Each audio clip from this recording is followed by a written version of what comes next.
The frequent crimes committed by law enforcement officers in Johannesburg against undocumented African immigrants has alarmed human rights organizations.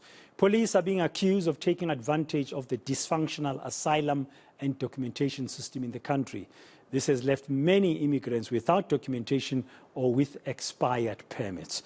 Well, to discuss this situation, I'm joined now by the founder of the Zimbabwe Isolated Women in South Africa, Ethel Musonza. Ethel, good afternoon. Welcome to today. How bad is the situation involving undocumented immigrants in downtown Johannesburg? Good afternoon. How are you? I'm fine. It is bad. Are you hearing me? Yes. Hello? It is bad in Johannesburg because it is happening that the police are raiding the buildings where migrants are seated, and there is no extension of asylum seeker. I think for 2 years now, the asylum seeker is not being extended. So what are the police doing? What are the police doing? The police are raiding. When they raid the migrants inside the buildings, what is happening is that when they raid, they ask for ID, passport. Some they don't ask for ID, passport. They just come inside the building. As they come inside the building, they do search and raid. They are raiding and searching, whereby you find that most of the immigrants. Some they are documented, some are not documented, but mostly they have asylum seeker. It have not been renewed since 2020. You remember 2020, COVID, the asylum seeker. It has been postponed to renew online, and they're just saying online. But even if you go online, they are not renewing. So what have happened is that when they go inside the building, they don't just only look for passports and ID. They just write, like what happened at 18 Salisbury in Marshalltown. They raided the phones. They took the phones from the migration community, the money from the migration community, the batteries in the buildings, and even women were being beaten. On that raid, it was done on Thursday. It was a Thursday. I don't remember the date. And again in New Domfontein, it did happen the following Thursday when they did raid.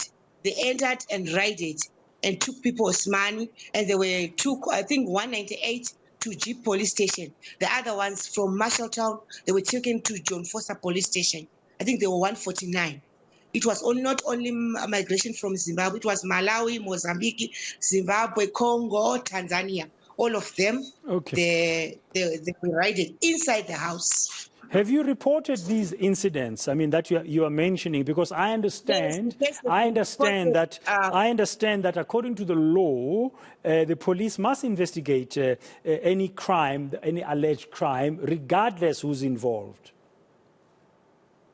Yes, I think they've gone 3 of them to report the cases, 3 to 4 or 5 of them, they've gone to report the cases, and they reported the cases, and they were put on paging that they're going to be given the case number. Up to today, they haven't been given the case number as we speak.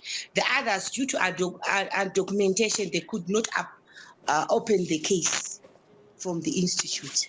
Yeah, are you as Ziwisa engaging, for example, the likes of lawyers for human rights to get their guidance in how you can protect yourselves? Yes, we once asked human rights lawyers to come so that they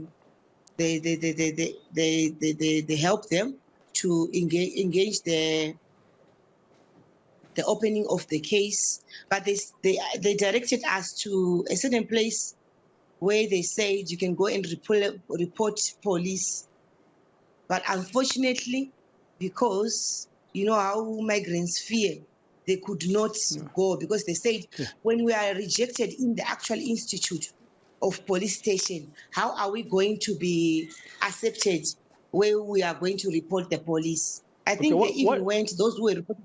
Yes. They went 3 or 4 times. What about Home Affairs? I mean, in terms of immigration laws, Home Affairs Department is the one that oversees, or has got the mandate to oversee issues of immigration and of undocumented foreigners. Have you tried to engage with Home Affairs in terms of seeking protection from this alleged police abuse that you're claiming?